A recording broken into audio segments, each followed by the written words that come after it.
Shahrixon tumanida poyabzal ishlab chiqarishga ixtisoslashgan yangi korxona faoliyat boshladi. Birgina loyiha evaziga yiliga 14 million dollarlik mahsulot ishlab chiqariladi. 10 million dollarlik eksport amalga oshiriladi. Qolaversa, yangi 500 ta ish o'rni ham yaratildi. Korxonamiz dastlab oilaviy tadbirkorlikdan boshlangan. 2010-yilda korxona sifatida ro'yxatdan o'tganmiz. Hozirgi kunda kelib bugungacha yillik quvvatimiz 1000 juft bo'lsa, endi bu korxona qo'shilgandan keyin 3000 juftga ko'tarildik.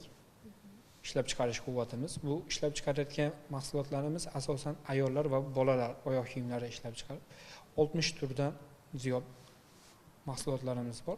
Xorijiy davlatlarda eng so'nggi modellardan 500 dan oshiq tikuv mashinalar, stanoylarimizni olib kelganmiz, 10 dan oshiq.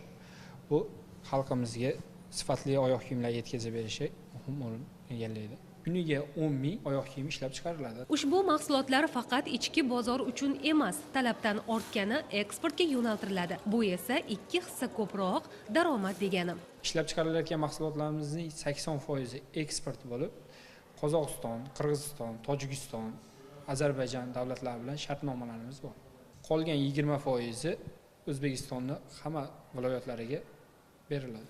Erkaklar, ayollar va bolalar poyabzallari eksport qilingach, tabiiyki jahon bozorida raqobatbardosh bo'lishi kerak. Shu sabab ishlab chiqarish jarayoniga xorijlik malakali mutaxassislar ham jalb etilgan. Xususan, oyoq kiyimlarining andozalari ustida turkiyalik dizayner ish olib boradi.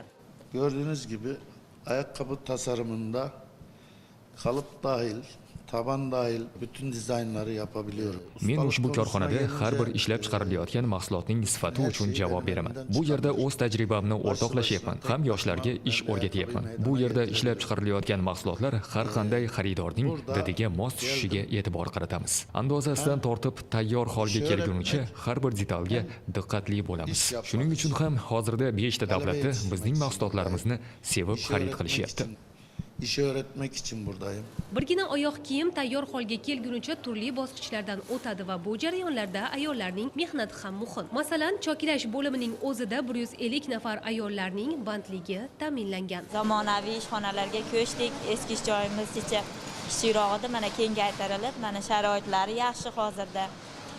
Albatta issiq ovqat kelib ketishimiz marshrutlar qo'yilgan. Kuniga 550 ta kiyapmiz. Yaxshi ishlaganlar 3,5 milliongacha ham oylik olishadi, oldi ishchilarimiz. Kelgusida korxona mahsulotlar hajmini yanada oshirish niyatida, ya'ni 2023-yilga kelib yana 1000 ta ish o'rni yaratiladi.